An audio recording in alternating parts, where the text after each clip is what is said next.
And we're back. Welcome to the latest installment of the Armchair Attorney featuring Insert Guest. This week we have someone I'm a very, very big fan of, Tyler Robertson of Diesel Laptops. Now we'll get to Tyler in a moment, but before we do that, I like to start off each episode with something different, whether it's a quote or a poem or a riddle. Today's going to be a joke. This is a joke told to me by my 9-year-old, and it goes a little bit like this. What did Tenna see? The same thing Arkansas. Pause for laughter. Now, sticking along the state line humor, let's do one more. If Mississippi lends Miss Uri her New Jersey, what will Delaware? Idaho, Alaska. Pause for laughter. Thank you so much for coming back to our program. We are streaming live all across the internet, LinkedIn, Twitter, and YouTube. If you have questions throughout this program, please feel free to comment in either LinkedIn or YouTube. That is typically where I'm able to see your comments and your questions. It's been an interesting week in the news. Quick little recap. Apparently, a little company called DAT, or formerly Dial-A-Truck, has been suing someone named Convoy, the digital freight broker, alleging breach of contract, as Convoy has made a competing load board. Convoy, for its part, has responded to the complaint, saying, no, we may have made a competing product. In fact, what we really are trying to do is stop you, DAT, from your anti-competitive behaviors, filing a counterclaim that has to do with what we look at as a violation of the Sherman Antitrust Act. Now, I was featured along with a good friend of mine, Ryan Schreiber, in a Journal of Commerce piece talking about this very case. And I'll tell you, I think that Convoy will end up losing. I think that counterclaim is not going to work. And I do think that ultimately, and this is important to note, Convoy will win this war. The ability to bring technology to the transactions that we have in moving freight is not going anywhere. It will continue to move. And so as we look at this over the next few weeks and months, this litigation will be very interesting. We'll pay really close attention to what happens with Convoy, especially what they use the data from Dial-A-Truck. Other piece of information, we talked about it briefly last week, Amazon, our good friends over in Seattle, have purchased iRobot, the maker of the Roomba. So for everybody who's been worried about Amazon not having enough data about you, don't worry. They'll get it. They'll get everything. They'll know what you're doing with their Ring cameras. They'll know what you're making messes on your floor with their smart robot. And they'll know what you're purchasing. And remember, Amazon still wants to come into your home and bring groceries to your refrigerator. So I would say this. I don't dislike Amazon. I think they're a perfectly reasonable company, but I don't like this massive consolidation of these products that are surveilling us. But that's okay. We're moving on to the next thing. Finally, a warrant was issued, a search warrant that happened with former President Donald Trump, Mar-a-Lago being searched. And apparently, from some of the chatter that's been leaked, maybe military secrets of nuclear weapons have been part of the thing they're searching for. The Attorney General has tried to make a motion to make the search warrant available for the public to see. So as of right now, and maybe I'm wrong, maybe it's come up in the last 24 hours, we may actually see what this search warrant was looking for. A lot more to come on that. Finally, we still look at our good buddy Elon Musk and his battle with Twitter. We have a court date. It will happen in the future, sometime in October, and we'll see. Will our wonderful friend, Mr. Musk, be forced to buy Twitter? Maybe, maybe not. Now, without further ado, I am so excited to bring to you my special guest today, Tyler Robertson.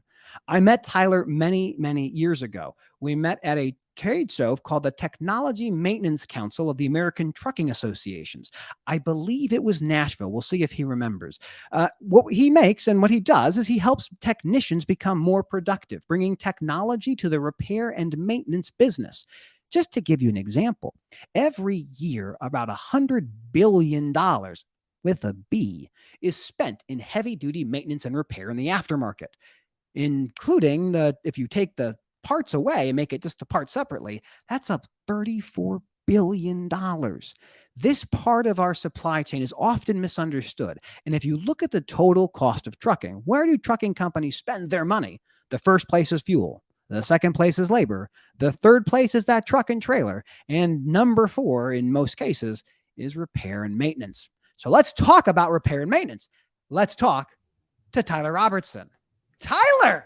So I do remember meeting you, and I'm like, who is this guy, and how does he have so much energy? That's what I remember meeting about you for the very first time. So, man, yeah, great to be on here. I am such a huge fan. I remember meeting you, and I still have it in my cabinet back here. It's probably on that side. The flash drive that talked about what you were doing. So give me the story. Give us the elevator pitch. What is Diesel Laptops? Yeah, I mean, what it started with and what we do today are like two different things, right? So what it started with was really simple. Things got complicated when the 2004, 2007, 2010 emissions came along. And now there's all this new stuff on a truck. It's breaking and failing everywhere. And nobody had any training. Nobody had diagnostic tools. Nobody knew what to do with it, because who got the training? The OEM dealers. Some of them. I worked at an OEM dealer. We got some training. And maybe the big fleets. And everyone else was left to figure it out and scramble and try to decide how to fix these things. And if you can imagine, the aftermarket, the non-dealers, they don't have access to anything. And these are 55, 60-year-old shop owners who all of a sudden are like, I need a computer to do something. And they don't even know what to buy, how to buy, where to buy, what does what. They have no idea in the world. So that's how it started. I was like, I found this guy in Canada. He made this great piece of software that could hook up and read every code on every computer on your truck. And he had a great piece of software. I still give him a hard time. I'm like, man, your website looks like it's out of the 1980s. I don't know if anyone even existed then, but it looked like that, right? And I'm like, I think people don't understand what this is. I think if I bundle your product with a laptop, with a piece of hardware, I can go sell a kit to somebody and help solve their problems. And it really started with beer money on the side after my normal hours working at the dealership to go build these kits and sell them on eBay. And that's where the company got started.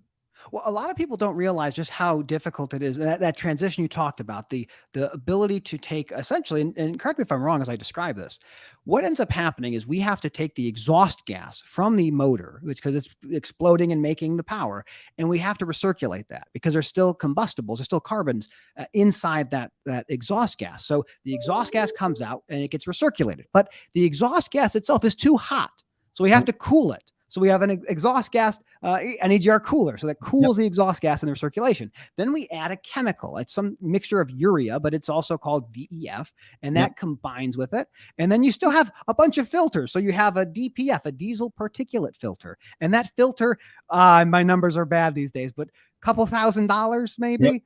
And if it gets too sooty, then you have to do a regeneration, which is to take that truck and just make it super duper hot, and that may get the filter cleaned off, but you may have to buy. Where am I running? No, you're right. I mean, it was each year. Like 2004 was when they first did EGR, and then 2007 they added the DPF filter because they had to keep meeting new requirements, new limits. The federal government, if they didn't, they were big fines, $10,000-$15,000 an engine, something ridiculous. So they had to keep adding these componentries to them, and they're still adding stuff today. And today's technology is way better than it was before. But yeah, you're exactly right. And like you mentioned, there's filters in your exhaust system. And have you ever met a filter you never had to replace or clean? Like, it doesn't exist, right? That's right. So I'll tell you like a quick story. And this is how people don't understand this. So I just hired our first trainer. And first day, we go to a local shop. I'm like, hey, let's just go out here. I'll show you the tools. He was going to help us train our customers. And we pull in. It's a guy I know that owns the place. He's like, well, hey, since you're here, can you help that customer that's right over there? It's cool. Like, yeah, let's go over there.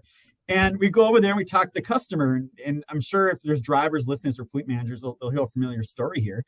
The guy, we're like, hey, what's going on? He goes, man, I gotta like regen my truck like every couple of days. I'm like, oh, like, how long has it been going on for? He goes, oh, well, for a couple of weeks. I bring it in, they do whatever. I'm good to go for a couple of days, and then I have the problem again. And we're like, okay, well, let's hook it up and look for codes. And we hook it up, and there's like an overspeed code, there's some emission codes, there's some things going on. And immediately my future trainer, Dustin's his name now, he looks at it and looks at the driver, goes, have you been adding oil to your engine? And I'm like, where is this coming from? And the driver's like, actually, I have. I've been having to add like a gallon or two every little bit here. Like, it's more frequently. He goes, I guarantee you, if you go pull that intake pipe off, you're going to find oil getting through your turbo and it's plugging up your DPF filter. And I'm like, are you like, I'm like, how did you get that from just looking at the codes? And he goes, oh, he has an overspeed code that's usually indicative of oil getting in the system. And I goes, that oil's getting all the way to the DPF filter, causing it to plug, which is why he's having problems. No one's actually solved the problem. They've solved the symptom, and they just kick him down the road to the next place. So that's what goes on every day across the country is people misdiagnosing things because they don't have tools, they don't have knowledge, they don't have training, they don't have the experience. And it creates this ripple effect of parts being thrown at it, unplanned downtime, longer downtime than should occur, which, obviously creates a bigger problem in the whole space.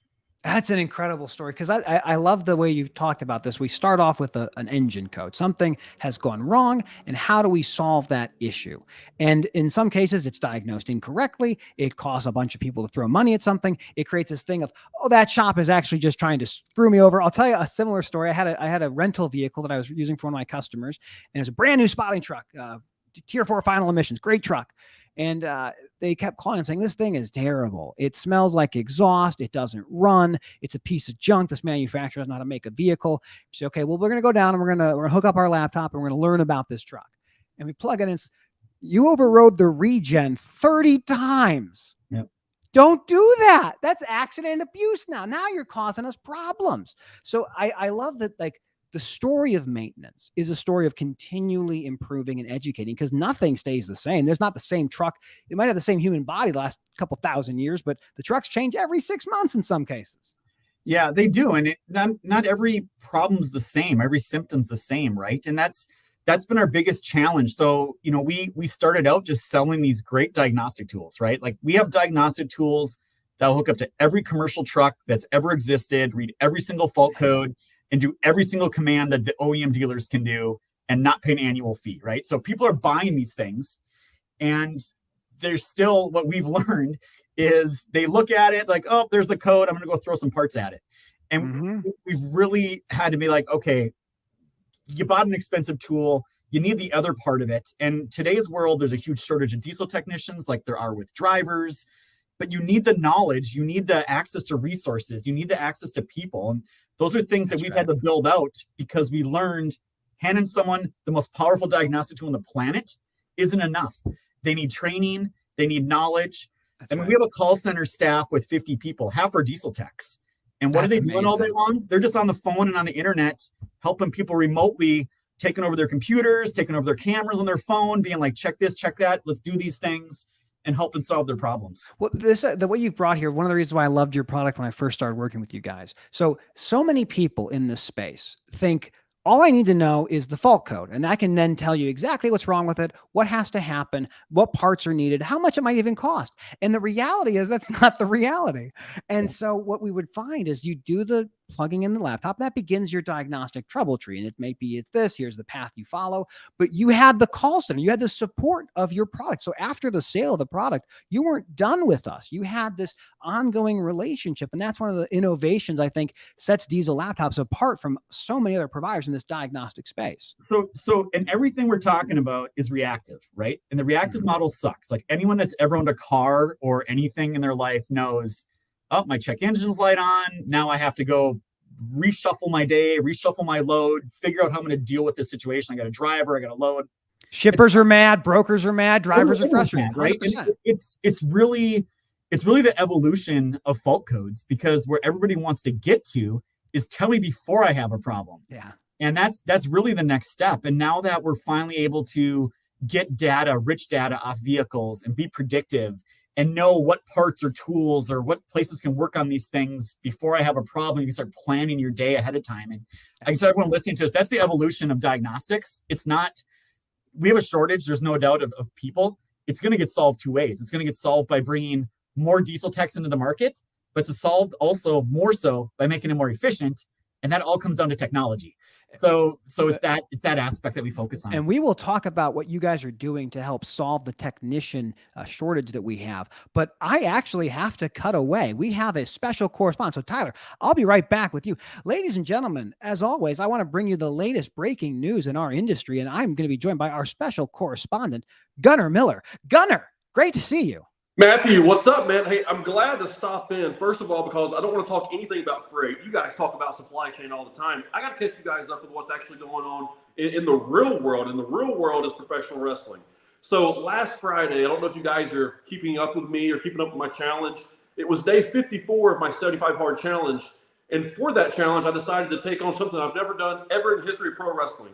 Something that only few men have actually done at the highest level. One of those men being Shawn Michaels and the other one being Rey Mysterio. The Heartbreak Kid. Those are two pretty big names. So I'm trying Absolutely. to do something that only two guys have ever done, right? And that's last 60 minutes in a Royal Rumble, come in at number one, and win the whole thing. So that Friday, my indoor workout was doing the Rumble. We went in number one. We had over 500 people there at the show. Everybody chanting my name. Everybody fired up. Lasted 60 minutes. Won the Rumble Jack. Won the match after the Rumble Jack. Ended up going about 62 total minutes and setting up for the next show. So, you know, it was just really cool to get to do that, to kind of multitask, do the 75 hard, implement that, and also do the pro wrestling thing as well. So just wanted to come on and chat with you. I know we had talked about it, and you was wondering how the show went, but that's how it went, man. We won the match. We went over an hour in the ring. I promise you, if you guys don't think wrestling's hard, you got to get in the ring for an hour. Most guys get blown up in about 2 to 3 minutes. An hour's a long time. That's a football game. I lost about 6 to 7 pounds of water throughout that match. I was a little bit dehydrated. That's crazy. But other than that, the next day after I recovered, I was great, man. So how's everything going, Matthew? I'm living the dream. I love being able to talk about these cutting edge new technologies and experiences that you were talking about today. Before I let you go, tell me, where can people find more about Gunnar Miller? No, great question. First of all, go to my LinkedIn. That's my number one profile by far. It's Gunnar Miller, the People's Captain on LinkedIn. And also, please go to the YouTube channel, CWG Podcast. That stands for Chat with Gunnar Podcast on YouTube. Subscribe. We're pushing 2,200 subscribers right now. Come join the community, and we'll get you guys updated. Now, last question I have before I let you go. I've heard that now there's the change, possibly going back to WWF. Can you speak to that at all? I don't know if it'll go back to WWF because the World Wildlife Federation, WWF, so I doubt it's going back. But I can see it going back to the Attitude Era because they just went to TV 14 instead of PG 13 or whatever it is. Oh. So they're going back to some blood and going back to some crazy stuff. So I think it'll be good. Triple H is he's going to do really well with WWE. Well, let me just say, if there's more news coming around this when it comes to wrestling, I know to come to the People's Captain. Gunnar, thank you for joining me. Have a great day. Well, there you have it, folks. Some breaking news from my good friend Gunnar Miller. And now back to our regularly scheduled interview. Tyler, this is incredible. So let me, any reaction to what we heard from Gunnar today? First of all, I got a 9-year-old and 11-year-old, and they are obsessed with WWE, right? So they're following everything on there now anyway. So I'm like, man, how do I go watch something like this? Like I gotta follow Gunnar to figure out like how I can watch like this non-WWE stuff. Dude, I will say I've watched some of his matches on YouTube. A phenomenal performer, great athlete. And I think bringing kids to see that kind of stuff, I didn't get to go very much as a kid, but I'm with you. I think it's phenomenal. Yeah. Okay. You were in a shop. Tell me about that experience when you were in a shop working. You were at a dealership. Was it an international? Where'd you start off? Yeah, it was an international dealership, and here, so I've been inside a lot of dealerships, right? So here's what dealerships love in service departments. They love to have 2 weeks of work waiting outside their doors. Yes, so they can keep all their technicians busy and hit maximum efficiency, productivity, and hit their bonus numbers. That's what they love. What people that own trucks hate is 2-week waiting time. Right? So that's right. I've always been more customer focused. Like, guys, this sucks. Like, people are only coming here because they have to. We need to, if we want to grow this business, we need to make it so they want to come here and do business with us. So absolutely. When I was there, I was like, look, guys, instead of just tell the guys, take a number, we'll work on you next week. Like, can we just go out to the truck and actually like get the codes and see what's going on and give them a little bit of guidance on come back next week or this is serious. So I started doing that, right? And I would do it. My foreman would go out there. My service writers could do some of it. And we go out there and, you know, you bring out your laptop and you hook it up and you tell them and they're like, hey, I want to buy that laptop. And we're like, well, you can't have it. That's only for us. You don't get to have it. You have to come to me. That's the whole point of this, right? So that's where it was in the service department. And then the company wanted to have me run a store. And they said, before you run a store, you need to work in the parts department. I'm like, cool. I'll go work in the parts department. I'll learn that. This is a big parts department. This is $1 million a month parts department, 2 locations. And I'm over there and lo and behold, customers are asking for diagnostic tools and software. And I now am in the same company, but I report to a different person, right? And that person's like, man, if you can make a nickel, do it. I don't care. I don't care if it's diagnostic software or cheeseburger. Go make some Help the money. customer solve their problem. Yeah. So I'm like, cool. So that's where I learned selling software to customers was confusing because again, they didn't know how to install it. They didn't know how to license it. They didn't know how to configure it. They didn't know how to do any of these things. So now I'm selling software as a parts manager, but I'm having to do tech support to help people install things and do things. And I'm like, this is horrible. And that's when I approached the person I reported to. I go, hey, what if I just buy a laptop at home on the side? I'll buy the software from you. I'll just have pre-built kits ready to go to the box. Yeah. I'll sell them back to you and you can just sell them as an item across the counter. And that's really how Diesel Laptop got started, was just selling back to my own company and trying to take care of the problems I had. And when did you start Diesel Laptops? Yeah. So, I mean, I did that for like 2 or 3 years, like part-time, and it just got bigger and bigger and bigger. And I was working, 50, 55 hours for this company, and I got promoted again, some other stuff. Yeah. But then I had, I had a newborn and they turned into 1 and 3. And there was a point there in time, man, I was working, I'd get up at 5, I'd work for somebody else till 5, come home, have dinner. And then I'm from like 6 to midnight doing my own thing and rinse and repeats.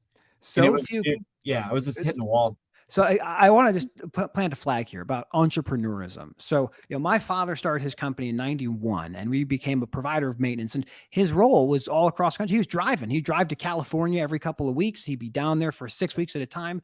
And that commitment of your time to do this, there's a special type of person who's like, I really see this vision. I will follow this through. So there must have been moments when you're like, am I going the right path, or did you always know, just keep going and this will continually open and grow? Yeah, I was, so to set the stage, I had a 1-year-old, a 3-year-old, and my wife was a stay-at-home mom, right? Mm-hmm. And I'd always been like fiscally smart with the money. We had no debts, like no car payments, no student loans, no credit cards. Like we had just a little bit left on our house. And then one day, the person I reported to, she came to me and she gave me an ultimatum. She just said, hey, you need to like, we're going to double your bonus and give you a raise. I'm like, great. What's the catch? She goes, you need to quit this side business. Yeah, no more moonlighting. No more moonlighting. Competition for us. It's not fair. You're hurting dealers, blah, blah, blah. And I was like, look, and I didn't want to. I actually was going to sell my business or shut it down and just do the safe thing to take care of my family. And it was really my wife that encouraged me to, take the risk. And she said it right. She goes, look, Tyler, any day when you work for someone else, they can fire you, the company can close, like you're out of a job. Like, what's the worst that happens if this doesn't work? And I'm like, well, the worst case is I work for somebody else again. She's like, like, oh, okay, let's try that. My brother gave me advice a long time ago and said, anybody at any company can be fired, and the person who can fire them is the customer. And so what I see from you is this focus on the customer, because they need this technology, because it's not like a nice to have, it's table stakes. To run a modern fleet, you need this equipment. And John Radvansky in the comments mentions that you have an office in Arlington, Texas, less than 5 miles from his house. Now, I'm going to transition this to the other problem I know you're trying to solve.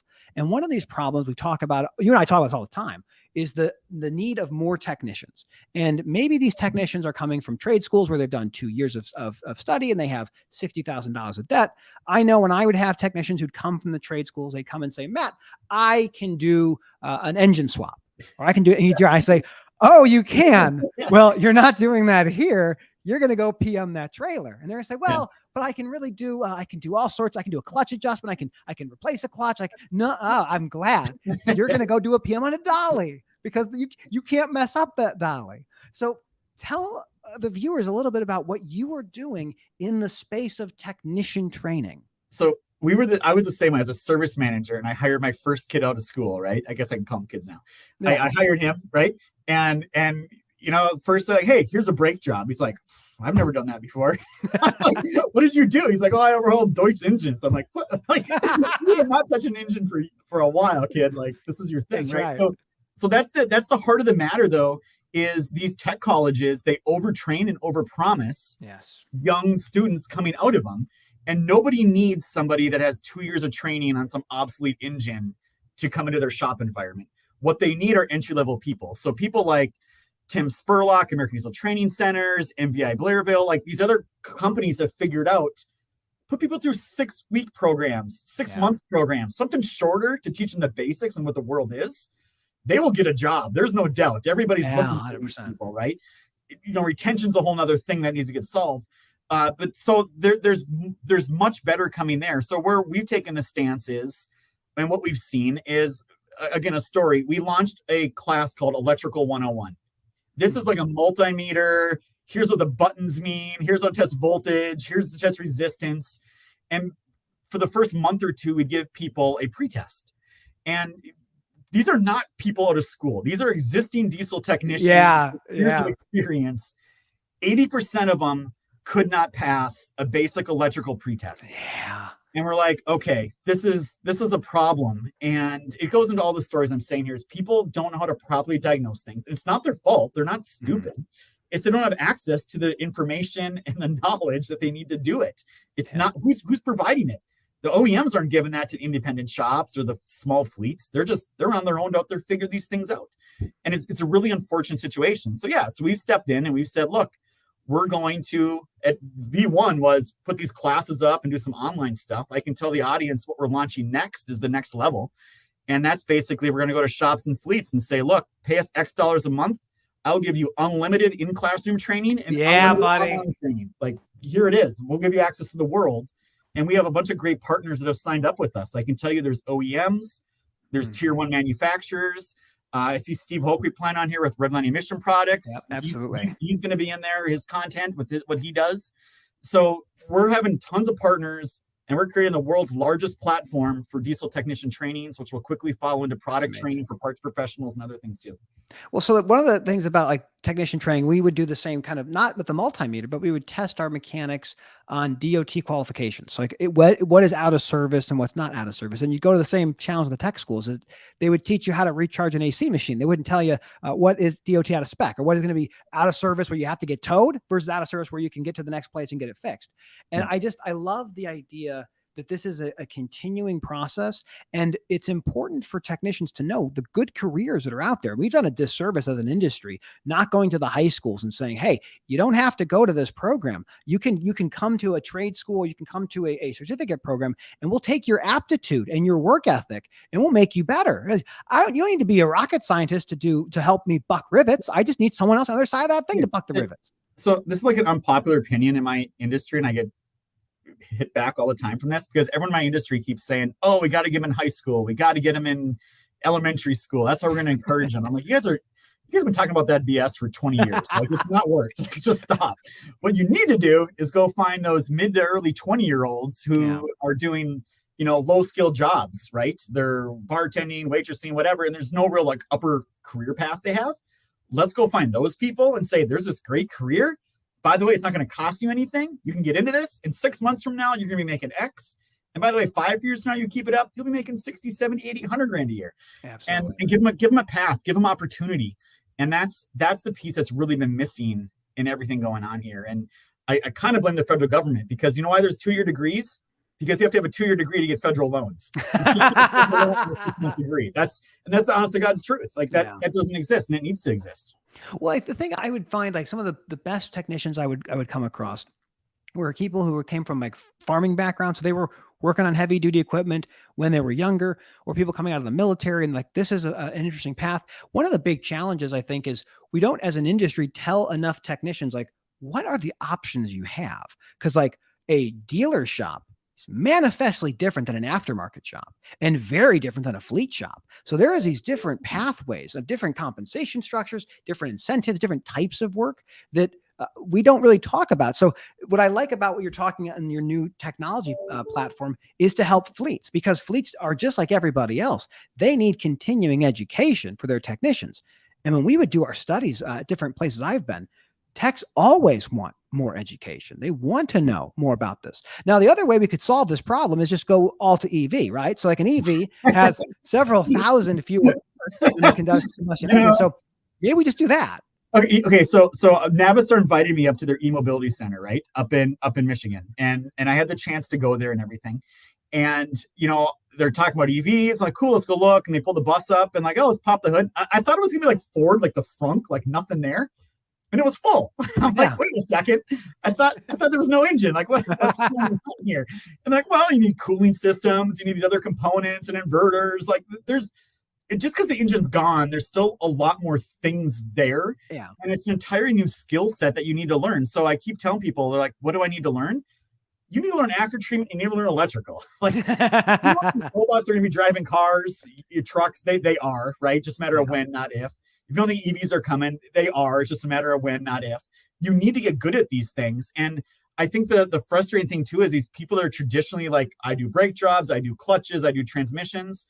Well, guess what? People went to automated stuff or automatic stuff. Yeah. Transmissions have million-mile warranties. This isn't 1995 where they failed at 250,000 miles anymore. Machining got better, lubricants got better, brakes last longer. People are going to disc brakes, right? Like all these things, the world's changing slowly in a lot of these things, and it takes a while for them to happen, but it is changing, and a lot of people are just going to be left not in good situations and wonder where all their business went.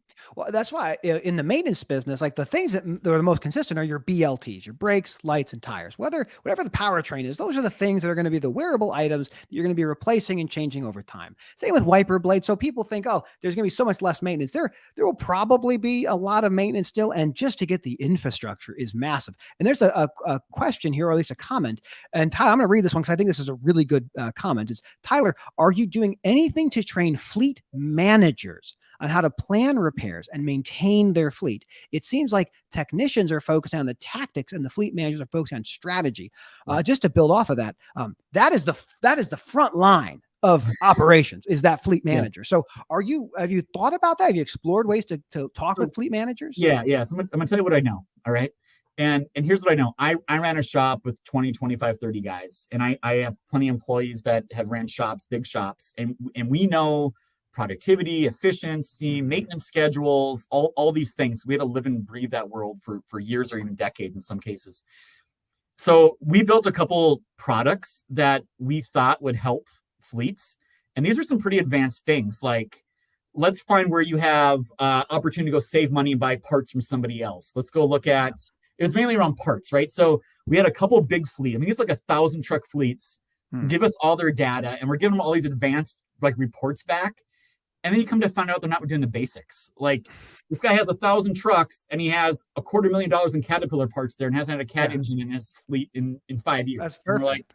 And we're worried about like inventory turns, right? Like, we're not even doing the 101 stuff. So it's actually really amazing. What's opened my eyes is a lot of fleets I talk to, I always thought they were really great on maintenance and dealing with these things.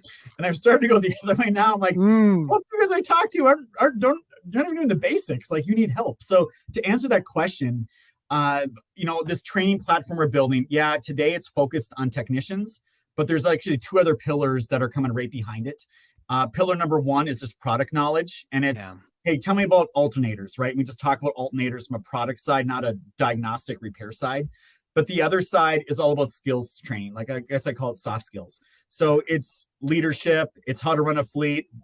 I use these words, productivity and efficiency. What do those mean? What do inventory turns mean? Those might be vocabulary that me and you understand, Matt, but a lot of people are like, what the hell is he talking about? So those are things that people need to understand, though, if they're running a fleet. Like, those are assets, and that's how you manage your time in a shop. And people need that help. Yeah, just to build off of that. So productivity is a great example of a kind of a jargony maintenance term that I think you and I kind of break down a little bit for our audience. So like, a productivity is when you look at a mechanic, how many hours that they worked and what did they accomplish in that time? And knowing what they accomplished in that time tells you an awful lot about how productive they are. So you might have a fleet shop where they're like, we have 3 mechanics and they're great, they fix everything. But if they're doing it 3 or 4 times slower than what a normal mechanic would be measured at, you have a very unproductive mechanic. And this is how so many people lose in terms of capturing maintenance at scale. But I love that we're trying to educate different stakeholders in this business. And as a segue to that, we have another correspondent who is joining us right now. And Tyler, I got to kick you. I got to get out. You got to go. You got to go. Everybody, the news never stops. Freight doesn't stop, and neither does the news. And so I am excited to bring back my very special correspondent, Abby Haffenbrettel. Abby, it is so good to see you. How are you? Great to see you as well, Matthew. I am great. How are you doing? I'm doing well to medium well. A little bit of steak humor there. I think you have some news for us. What is going on in the world that you're living in right now? I have some breaking bachelorette news. Oh, thank You goodness. never would have guessed it, would you? Mm-mm. All right, so last week we were in Belgium. Still Gabby and Rachel, two sets of guys. One of the guys, Logan, switched from Rachel to Gabby. What is up with Logan? Messed everything up. Logan is sleazy. What a Logan. Hmm. Anyway, everything else went okay. Rachel canceled the group date, but Gabby had hers and gave the rose to Nate. Now, Nate, fan favorite. Everybody loves him. He's a great guy. He seems almost too good to be true. Breaking news story came out that he is a scumbag. One girl posted a TikTok that he actually lied to her for a year and a half about having a child. He was also dating another girl at the same time. And normally, you can't believe the girls that come out and say this, but the one girl actually she came with 40 pictures with date stamps and read receipts of exactly how their relationship lined up. So now ABC is backtracking because I guess they pegged him to be the next Bachelor. Oh, you're saying this is fixed? No, not fixed at all. They had no idea. But now they can't put a Bachelor who has this history, obviously. And I guess there's more women coming up over and over again. So. Okay, well, the question I think the audience is asking, and I'm the fulcrum. I'm here to help represent the audience. When is hometown coming? How quickly is that we're visiting people's houses? When's this happening? Hometowns are in 2 weeks. 2 weeks. Is there enough time? Is there enough time to get to really weed these people out? I think so. I think they already know who their winner is. Well, Abby, I, as always, am so grateful and appreciative of you coming in, helping us understand these really interesting times that are around us. And I appreciate your steadfast and resolute finding of this information. Thank you. Where can people find you? Where can people find Abby? You can go to my LinkedIn, Abby Haffenbrettel. That's probably the easiest. Yeah, my LinkedIn. Thank you so much, Abby. I hope to see you again very soon. Well, everybody, you learned a little bit more about the Bachelorette. I think that was incredibly valuable and useful, and I'm glad you were able to join us. Now, back to the regularly scheduled interview. Tyler, any thoughts on the Bachelorette? So I refuse to admit that I watch The Bachelorette and The Bachelor on occasion. All right, not that much, but on occasion I get sucked in. Wife's got it on the TV. You got to come there and watch it, right?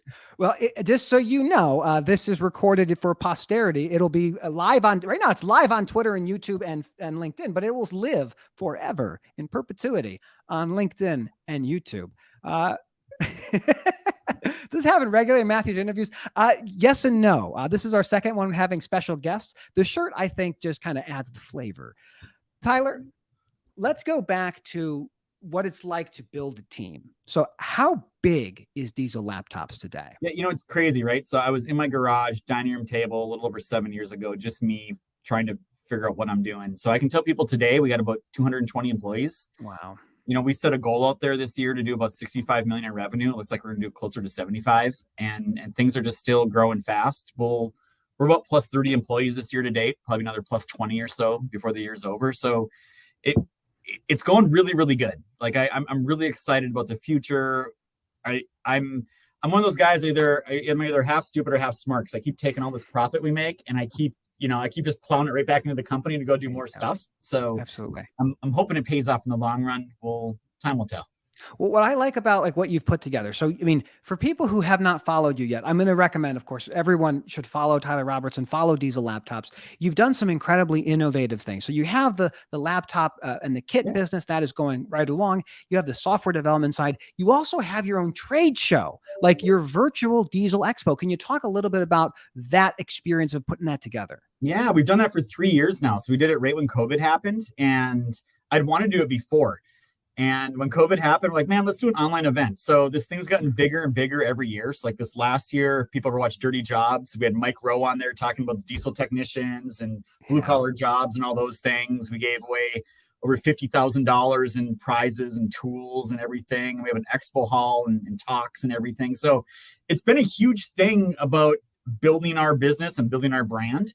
And last year we partnered up with Alliant Power. Alliant Power is the largest distributor of fuel injection and components in the United States. That's incredible. Diesel Forward's a parent company. So yeah, so I can tell you this. So that's been great. I got another great one coming that we haven't told anybody about yet. So I'm gonna tell everyone. So I'm always like, man, I got to take it to the next level, right? So I do a podcast show that's been going great, and I'm like, man, I think we can do even better and keep setting ourselves apart.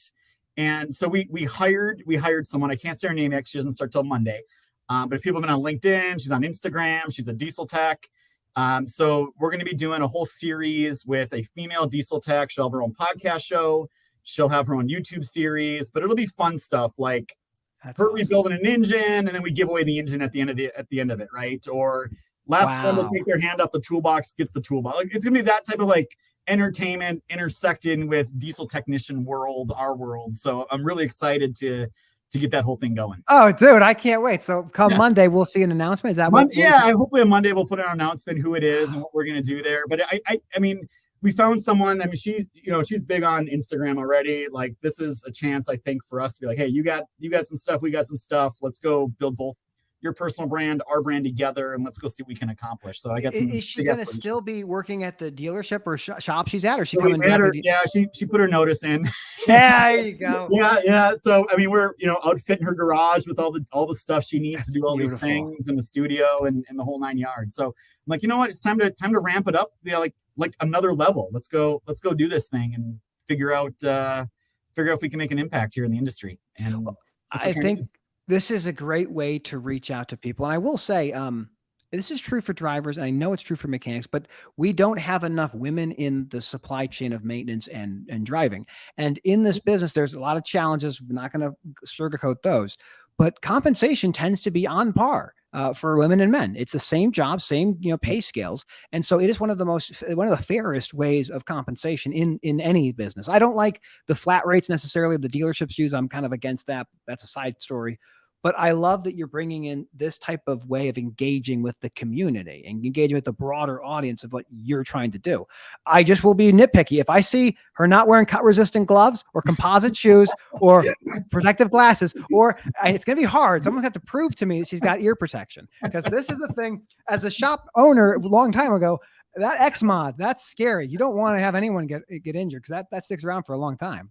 Yeah. And so you were talking about innovation. So I want to show a couple things, right? Because this is how fast things are going. So when we first started selling these $6,000, $7,000, $8,000 tools, all we had to tell customers was, look, man, it's going to hook up, it's going to read codes on everything. It does a whole bunch of commands. It'll force regens, these things. And what's amazing today, so like this is today's diagnostic tool. Wow. Right? So this is today's diagnostic tool, plugs into the port. It's $350 and it works with this, right?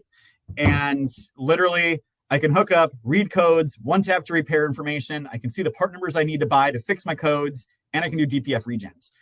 So what's happening in our world is these expensive tools that were kind of hard to get, hard to justify. It's amazing how quickly these things have shortened in and become these little smaller objects that are less expensive. Absolutely. That's wild. I look at that and I just think of like the innovation of being able to, I'm sure you can get that remotely from a desktop, looking at and say, okay, here's what my fleet is, here's what my asset's doing right now. So I can get like a live reading to an extent of what is going on with my motor. So that's where I was kind of alluding to earlier, the predictive. And how do you do predictive? You have to get data off vehicles as many times as you can, as often as you can. And it has to be rich data. So like we were talking before in the air, everyone's like, oh, geotabs and ELDs, they already get the fault codes. I can tell people that they do not get all the fault codes. I mean, they do not get all the low fuel sensor. That's what it's low fuel. That's the fault code. This is the world of fault codes. They get like this much, right? But nobody knows what they're missing. We know, because we've looked at these things, and that's been the problem with us going out there and being like, we want to use these existing devices and get data. Yeah, the data sucks. We can't do anything with it. So we've had to develop in-cab devices. We've had to develop, this one works with your phone. We have LTE and wireless stuff coming out as well.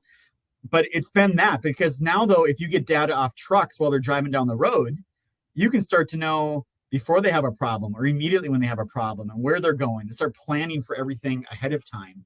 And that's really where the world starts to change, and we start solving part of these problems we have. Well, I love that, because as you get in that kind of information, it might be the truck is under warranty. You can maybe even conceivably start filing that warranty claim so the fleet can get the stuff scheduled for work and get it repaired and get it paid on the warranty side.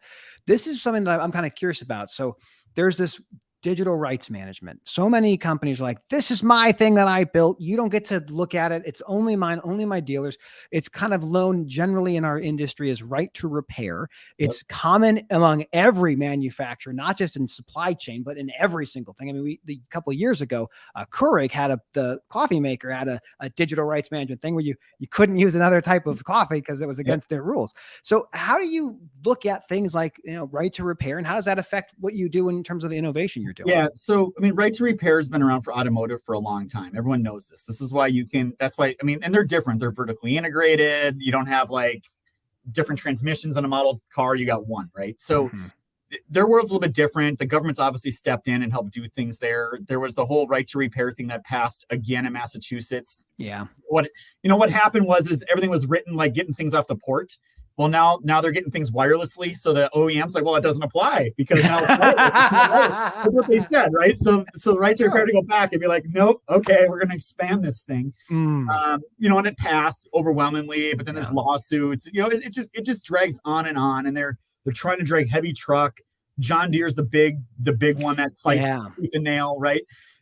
So they're trying to drag in off-highway equipment into the mix. But at the end of the day, what we do is we don't have permission. So I do not have to go grab data off that vehicle. And I don't need it either. That's the thing. There's no law that makes it illegal for me to do that. So we have to do it the hard way. We have to go reverse engineer. And I know when people say reverse engineer, sometimes there's some negative connotations to that, but there's nothing illegal for me to go figure out how somebody built something and then write my own code to do the same thing. That is perfectly 100% legal. And that's what we do. And we have a whole team of vehicle engineers. We have all those people. We hook up stuff. We monitor data streams. We get down to like the binary code, and we're writing our own code to do those types of things. So it's a very interesting thing, because what's happened now is we've actually been approached by some EV manufacturers, and they've been like, hey, can you write software to do our diagnostics? Absolutely. And we sort of like, man, we've never actually done on the front end. We've always had to do on the back end to reverse engineer it. Like, this is way easier to write it on the front end versus trying to figure out how these things are built. Well, it goes back to what we talked about earlier. I think that your focus on the customer is something that gets lost by these people that might be in the competitive space. And so as you talked about, like, you take your profits and you reinvest them, because that reinvestment is how you learn more about your customer. And these new form OEMs who might come in and say, well, we don't want to even do this. We know you're going to crack it later on. How about you just do it for us now and be on the front end of this? And that is, I think, a wonderful kind of shift to see. Do you think that the established manufacturers will start to kind of cede that space to companies like Diesel Laptops, or do you think they're going to keep hemming and hawing and fighting? It's funny, right? Like 2 years ago, I'm getting love letter from attorneys at, these OEMs, right? now I have OEMs saying, how can we work with you at Diesel Laptops, right? Like it's really been eye-opening to see the shift that's happened there. I think OEMs realize their networks, their distribution can't do it all. Yes. They have to have help beyond what's there, right? And I get they want to push as much back to the dealers and support them. I totally get it. But I think at the end of the day, we all have the same goal. The goal is, let's keep that guy on the road as quick as possible, as much as possible. When he does have a problem, let's get him back on the road as quick as possible. We're aligned in that fact, and finding those ways to work with each other. So I can tell people, I mean, there's an EV OEM, a name brand one already, that we're going to be doing some partnership with. And, they want to work with us. They realize, hey, Tyler's got 30,000 shops out there with his diagnostic tools and doing his training and his content. Maybe we should leverage that somehow to help our customers make sure their stuff stays on the road and does these things. So I've seen it go more toward OEMs working with aftermarket more the last couple of years than I've ever seen in my life. I think that pressure comes from these customers themselves saying, look, this is too hard to work the way that you guys have built for us. I see this path over the next few years where these visibility platforms like your 4Kites or your Project 44 will come knocking on your door and saying, hey, we want to understand the value of this big data on motors, because that's going to help the shippers. It's going to help everyone in this stakeholder or this group to make sure that we can make things get delivered safely, on time, and undamaged. I think the numbers, they vary depending on who you talk to or how many times the truck is being slip seated, but it might be between $1,000 and $3,000 a day that's lost for every truck that's not running. And so it doesn't make a lot of sense for a manufacturer to go, listen, customer, it's okay that it sits that long because it protects us. Yeah. Oh, you have a problem with that. I didn't realize that. I didn't realize that. So we have this crazy theory over here that someday, some manufacturer is going to do this. They're actually only going to get paid on uptime, right? Or that's it. That's right. That's the subscription as a service. That's asset as a service. Like we're not going to not pay 150 grand for a truck. We're going to pay you. You're going to pay us based on miles driven or miles, whatever, right? Or uptime or some formula that way as well. Absolutely. So I someday somebody will do that and flip a model, but it just screws the whole dealer network and commission sales. Like it screws up a bunch of things that exist. I'm throwing this comment back in here. This is Rachel Heaps. I spoke with her earlier today from Project 44. We'll make that introduction there. I know there's something very interesting there. So we'll get to that later. And someone says you're a badass. Of course you are. Of course, Tyler Robertson's a badass. I only bring in badasses. Please understand that. So as we're getting down to the last 10 minutes or so, I'll let people in the audience, if I see your question, please ask the question. And we'll kind of do a rapid fire or whatever that looks like. What would you tell someone who's thinking about becoming a technician today? Yeah, I mean, first of all, if you become a technician, I can guarantee you at least one thing. You will never have to worry about finding a job in your life. If you get laid off or fired, go across the street. Your toolbox has wheels. Yeah. You will get you never have to worry about that, right? Mm-hmm. And I think there's a lot of people, if they look back at their parents' generation, they got laid off, couldn't find a job, whatever it was. And yeah, it is still a shop environment. It is still dirty. There is that aspect of it. But if you look at where the future of trucks are, it's working with diagnostic tools. It's working with computers. It's understanding electrical systems. I mean, I know people, they don't actually fix anything. They just get paid a lot of money to go somewhere and diagnose it and then be like, there it is, go fix it, right? Absolutely. And I can tell people because you become a diesel technician, what a lot of them do is become business owners. Hey, someone's paying me $60 an hour.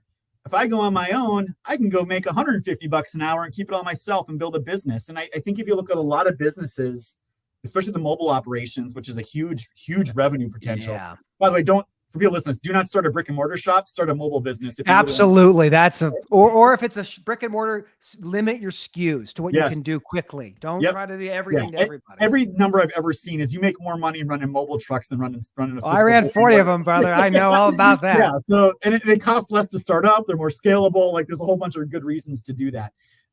So it's a great profession to go into. You just got to know what you're getting into, right? And I think a lot of people that maybe shies them away or not, but I can tell people as well, at our company, I employ over 40 diesel techs, and not a one of them has a toolbox here or turns a wrench. I'm using them for what's up here, not what they can physically do.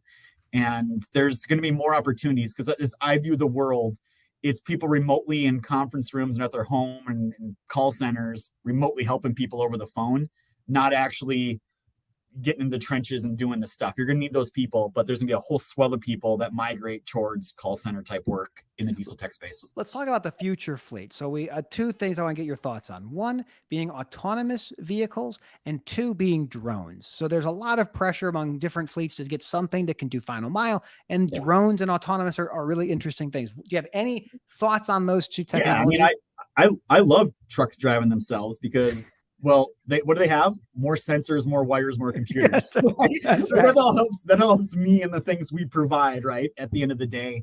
I mean, and it's interesting too, right? Because I've started to learn more about this. I've had people on my podcast and research and everything. And, there's obviously a lot of testing going on in the United States. And what everyone's pretty much told me as an expert is look, we're 98 or 99% of the way there, but that last 1 or 2% is going to be a real pain in the ass. It's no man's land. That's good. Not in the trenches, and you're just getting blasted. Well, and it's those ethical questions, right? Do I drive the truck into this car or into this pedestrian? There's things like that, and technology has a little ways to go still. There's a lot of processing that needs to happen to drive a truck down the road with 80,000 pounds.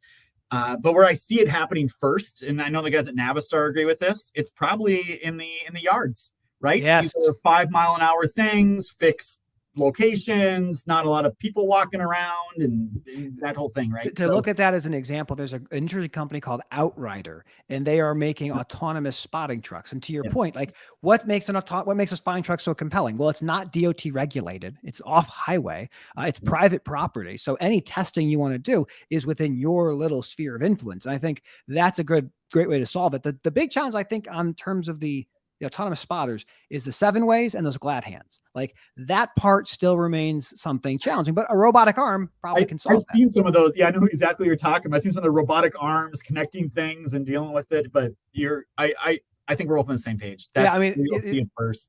Get rid of the cab, get rid of the AC. You're making a very much more affordable vehicle too. Yeah. You see it more already in the off-highway space, farm tractors out in agricultural fields. Absolutely. And off-highway stuff. Like that's definitely going to be there. Well, it's going to take some time. Mainstream media makes you think it's going to be tomorrow. It was yesterday. That's what the news will have you believe, that everything will be robots and electric like tomorrow. And we got some time. Do you have any idea when we're going to see a market shift where we have a majority or even like a plurality of electric vehicles out there? I mean, we'll both be dead and gone by then. Oh my God. Like, decades, right? Like it's so far out there. And again, I mean, California is the leader in that. I mean, they've put bogeys out there. So I don't know if the audience knows this, but in California, very soon, for like every 9 diesels you sell, you have to sell 1 electric. Wow. Right. And then they're going to start changing those. There's the charts out there, but they're forcing people to buy electric EVs and they just won't be allowed to sell diesels. So government's injecting money. We just saw that with some of the acts that were passed. Like they're going to keep throwing money at this thing. Absolutely. I think that's a great point, because when you're talking about electric vehicles, they're a very good use case, I think, and like when they go back home. So a private fleet with a domicile with chargers, all of those things. Over the road, I don't know. That's a lot more testing that has to be done. But still, what I know for sure, and I think we can both agree on this, our trailers aren't going to change all that much. No, they're not. That 53-foot box with swing doors is probably still going to be a 53-foot long box with swing doors. We have a question from the audience from my buddy Bob Anno. Everyone follow Bob. He's amazing. What does diesel laptop look like when EV become more fleets? How does that change your company? So I got a branding problem, right? Because we got EVs, we got alternative energy, and we're not doing laptops. Now we're doing phones and mobile devices. Like, I got a branding problem. But for me, again, it's so far in the future, and people think we're mainly on-highway truck.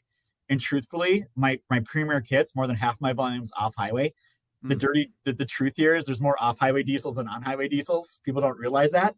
And they're the same diesel engines in North America. So they're like the same everywhere. So it's like a worldwide thing for us. So diesel's going to be around when I'm long turned into stone and in my grave, right? So none of us have to worry about any time sucks here.